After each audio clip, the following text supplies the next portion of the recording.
I thought there was an immunity agreement in place between the Department of Justice and this witness. So if he's been immunized and you can't prosecute anyone for anything, where is the criminal liability to him coming and answering questions? Which further assumes that every question you ask is going to expose him to criminal liability. There is no Fifth Amendment privilege against answering non-incriminating questions. Let me also inject here. No, I have great respect for Mr. Lynch. I have asked what kind of a... His attorney, Mr. Pagliano's attorney, says in his letter that he was given limited immunity for that purpose. Well, that raises another interesting question that I hope the gentleman from Massachusetts will help me figure out, which is when you've reached an agreement with the government, oftentimes it includes cooperation with other entities within that same government. So I wonder whether the Department of Justice in their proffer or immunity agreement with Mr. Pagliano made it clear that he needed to cooperate with another branch of government. We can't prosecute anyone. Only the Department of Justice can, and they've made it, frankly, crystal clear they're not prosecuting anyone in this fact pattern. So where's the criminal liability?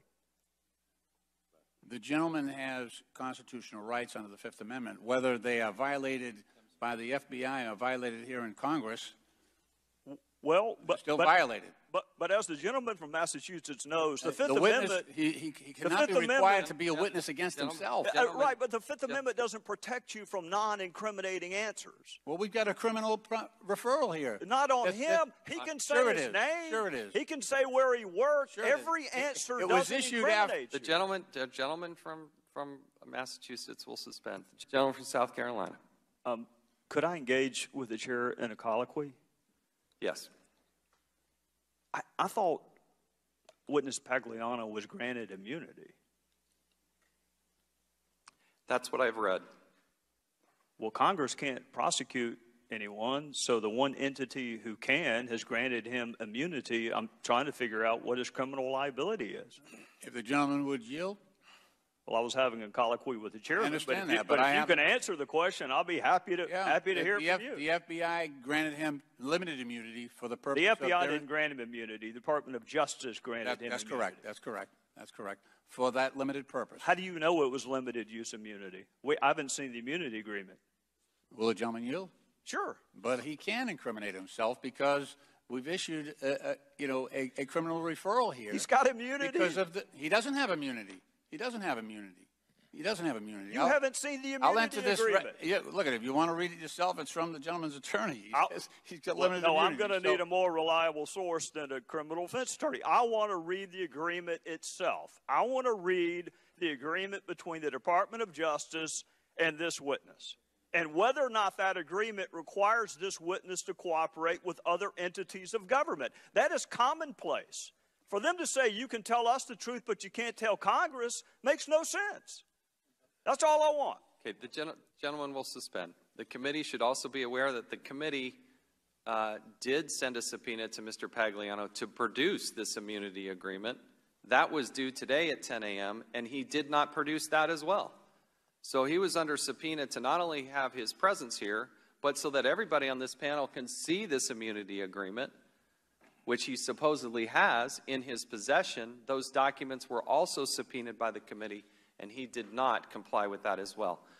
What we have done as a committee, and through you, on this referral, is put him under threat of criminal prosecution because of the issue that you're investigating. I understand that. But it puts him in jeopardy coming before this committee while that criminal referral is in existence. And I'm just saying, he's an American citizen. I know the Constitution gets in the way of this committee sometimes. Did the chairman issue a criminal referral on Mr. Pagliano? When we heard that the FBI had not looked at anything that Secretary Clinton had testified under oath before Congress, we did give a referral. We issued it, but we don't know. Here's my point. You issued a criminal referral for an individual, and then you asked him to come in here and testify before Congress.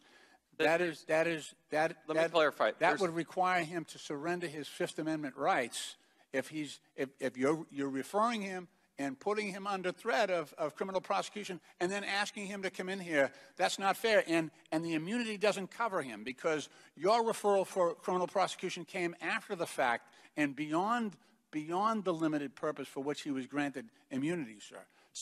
For them to say you can tell us the truth but you can't tell Congress makes no sense.